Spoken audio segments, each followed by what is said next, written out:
नमस्कार, मेरा नाम है शिवम कुमार लोटसवे और मैं आज आपको एक्सप्लेन करने वाला हूँ एंजाइटी। यह एक पोएम है जिसे लिखा है A.K रामानुजन जी ने। सबसे पहले हम इस लेसन के टाइटल के बारे में जानेंगे। एंजाइटी। एंजाइटी को हिंदी में चिंता, फिक्र या फिर बेताबी कहा जाता है। इस पोएम के माध्यम से पोएट ने एंजाइटी यानी कि चिंता को समझाने की कोशिश की है, लेकिन फिर भी पोएट का यह मानना है कि चिंता को समझाया नहीं जा सकता है। अब हम सबसे पहले पोएट रामानुजन जी के बारे में जानेंगे। A.K रामानुजन। A.K रामानुजन जी का पूरा नाम था अट्टीपट्टी कृष्ण स्वामी रामानुजन। इनका बर्थ हुआ था 16 मार्च 1929 में और इनकी मृत्यु हुई थी 13 जुलाई 1993 में। अब आप रामानुजन जी का एक बहुत ही प्यारा फोटोग्राफ इस स्लाइड में आसानी से देख सकते हैं। रामानुजन जी को साहित्य अकेडमी अवार्ड से भी नवाजा गया था।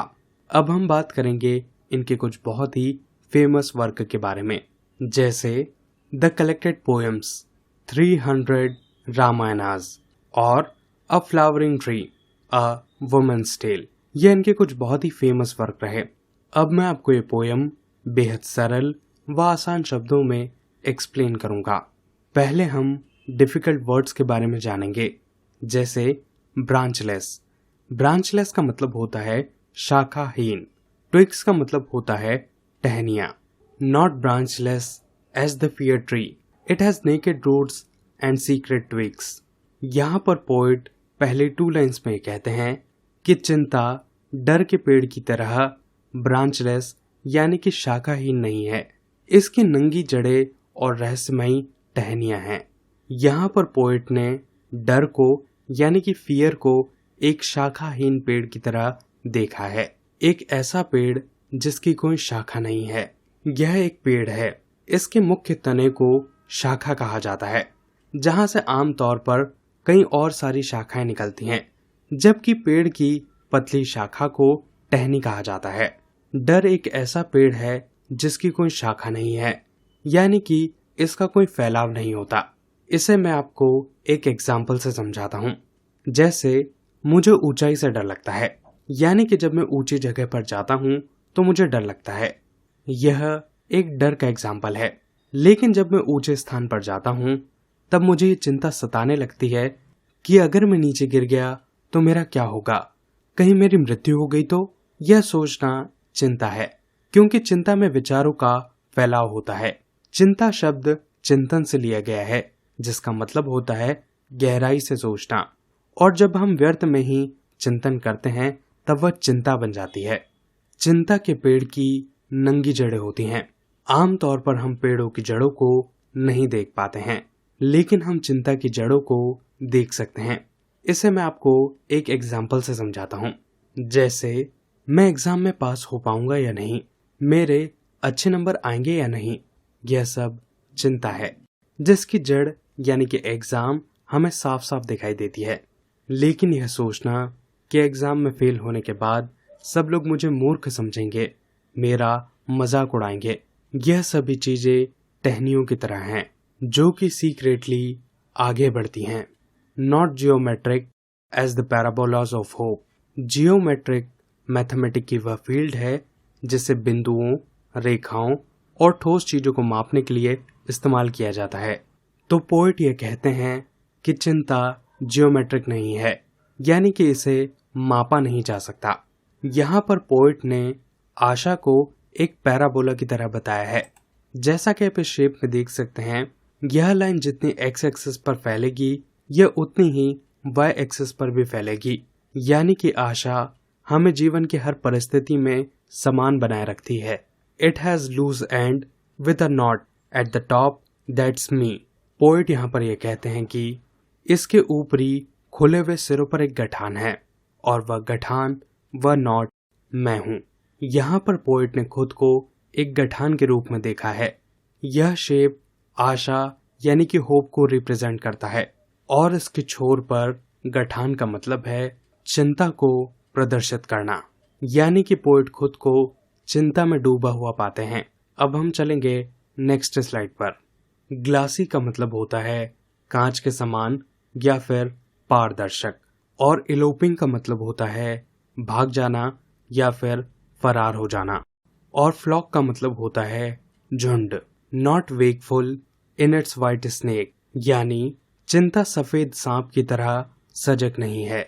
अगर आपने कभी सांप को ध्यान से ऑब्जर्व किया होगा तो आपने ये देखा होगा कि सांप बहुत सजग होते हैं, और खास करके सफेद सांप। वह छोटी सी हरकत को भी पहचान जाते हैं और उन पर रिएक्ट करते हैं।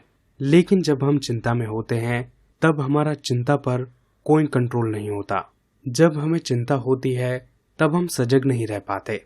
Glassy waves like the eloping gaiety of water, it drowses, viscous and fibred as pitch. यहाँ पर पोइट कहते हैं जब पानी गेटी यानी कि लाइट हार्टेड होकर पारदर्शी होकर भागने लगता है, लेकिन कुछ पल के बाद वह डूबता है, चिपचिपाता है, विस्कस होता है, और वह फाइबर युक्त होकर पिच हो जाता है, यानी कि गाढ़ा हो जाता है, काला हो जाता है। यहाँ पर पोइट ने पानी के एग्जाम्पल से चिंता को समझाया है। अधिकतर हमारी चिंताएं खराब चीजों को लेकर ही होती हैं। जिस तरह पानी की जल की धारा हल्की होकर पहले तो भागती है, लेकिन वह हमेशा ऐसी नहीं रहती। वह आगे चलकर गाढ़ी हो जाती है, चिपचिपी हो जाती है और तारकोल की तरह हो जाती है। यानी कि जब हमारी चिंताएं शुरू होती हैं तब वह इतनी खतरनाक नहीं होती, लेकिन आगे बढ़ने पर वह चिंताएं गंदा और खराब रूप ले लेती हैं। अब इस पोएम में पोइट ने कई सारे मेटाफर यानी कि उपमा अलंकारों का इस्तेमाल किया है।